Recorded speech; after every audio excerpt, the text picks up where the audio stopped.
Season 2 of House of the Dragon has just come to a close, and that final episode laid down the foundations of what to expect when the show returns in Season 3. It didn't have an epic, climactic conclusion like we got when the first season ended 2 years ago, but at least we know there is more on the horizon. With some epic battles just around the corner and some character deaths that will most likely be emotional and take us by surprise, I thought I'd take a look at all that's currently out there about Season 3 of the Game of Thrones spin-off show, and also give my theories and predictions on what I think will happen next. So let's get into it.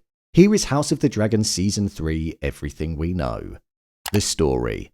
This section will contain spoilers from the novel, so please be careful if you're choosing to listen ahead, as if you don't want any spoilers from the book, this is going to have a lot of them. I'll be touching on the main plots that I think we could see occurring in the show based on what we've seen so far. The final episode of Season 2 of House of the Dragon very much felt like it was setting up one of the first major battles that we're going to be seeing in Season 3. This is an infamous battle that will cost the life of a character that feels he's destined for greatness, and this is called the Battle of the Gullet. This is a battle that occurs primarily on sea, and it's between the Greens, which specifically utilised Tywin Lannister and the newly formed alliance that he made with the Triarchy, and the Blacks, which is specifically focused on Lord Corlys Velaryon, Alicent, and the Queen That Never Was with all of its men on board, as well as that Hugh Hammer, Ulf, Adam, and Jacaerys too from the sky. The divide that's been put in place and set up between Jacaerys and the new Dragon Riders is something which I think is going to get tied into that battle. The Battle of the Gullet is one which the Triarchy do eventually go on to lose, allowing the Blacks to gain some advantage. However, Jacaerys ultimately ends up falling victim to the battle.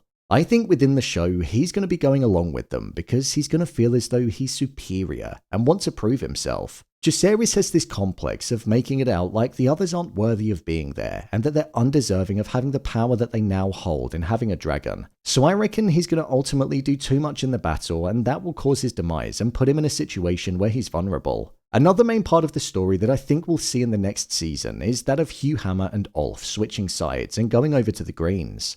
I think the seed was already planted in the finale. Ulf showed his true character and showed that he wasn't going to follow the rules until he was awarded the title of a knight. Whilst he was speaking in jest, this is something that he does kind of mean. I imagine they're going to be awarded the title of knight following their contribution in the Battle of the Gullet, but as time goes on, the lifestyle that they're now going to be leading and enjoying is going to go to their head even more and feel as though they want more. It's said that they believed that they deserved the title of Lord, and because they weren't being given it, they switched sides because the opportunity to progress themselves showed itself on the other side of the war. This is something that could almost prove Jace's point right from beyond the grave. He was always worried about handing that much power over to people that weren't raised as traditional Targaryens. And by two dragons switching sides, that will prove to be massive, especially considering Rhaenyra's strength is pretty much coming from the fact that she has more dragons than the others.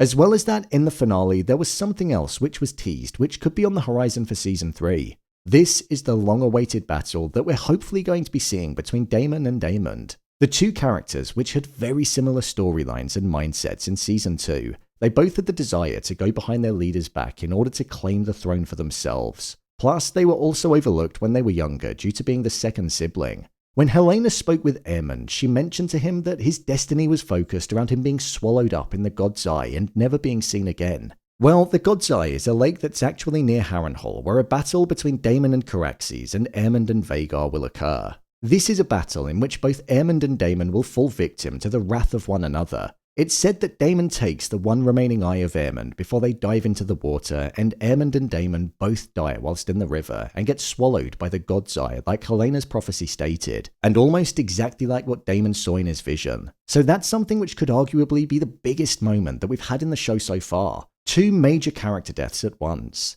It's clear to see that Alicent has switched sides as well, being prepared to allow her son Aegon to die in order for peace to be restored amongst the realm, which would allow Rhaenyra to ascend the throne.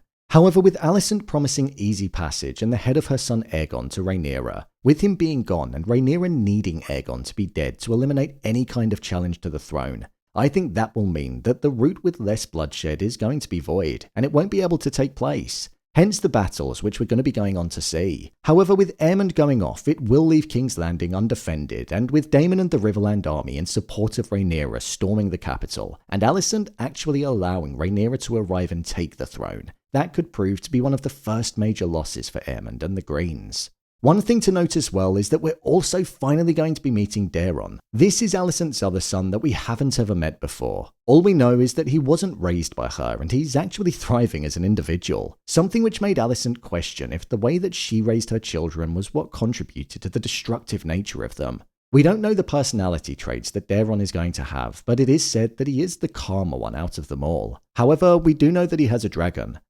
called Targaryen. It's going to be interesting to see him when he crosses paths with his mother and also his brother and sister, so that's an exciting prospect. Another exciting prospect as well is the idea of Rhaena finally being able to bond with a dragon. In the closing moments, she found the wild dragon that was being spoken about called Sheepstealer, and I think we're going to be seeing the both of them pairing together. Rhaena has felt like she's lacked a purpose in Rhaenyra's tactics, so this will finally allow her to feel as though she can contribute towards the fight. Whilst the book is there to be followed, the show has already taken some creative liberties with the altering of storylines and characters. So whilst the book is a good reference point, you never know, some things could get changed. The release date.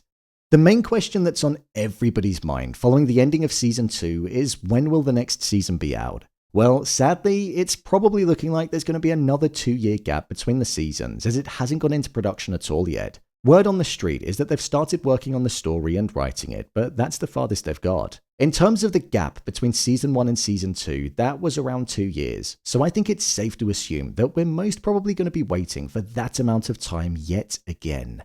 I don't mind waiting if the quality's there, and to be honest, this is a show that's always been worth the wait, so I wouldn't expect it anytime soon.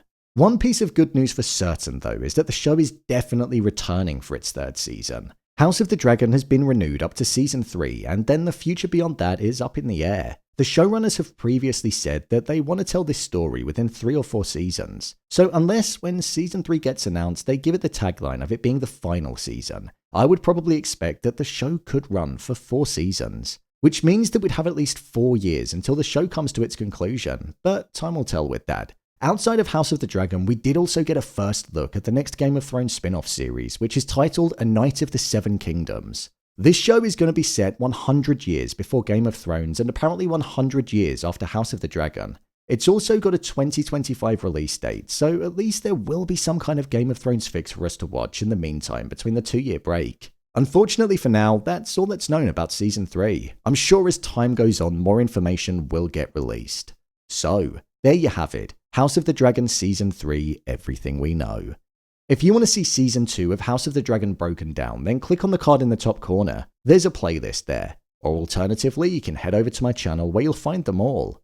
What do you think will happen in Season 3? How many more seasons do you think they actually need? Let me know your thoughts in the comments. As always, thanks for tuning into the video. Be sure to hit subscribe and I'll see you in the next one.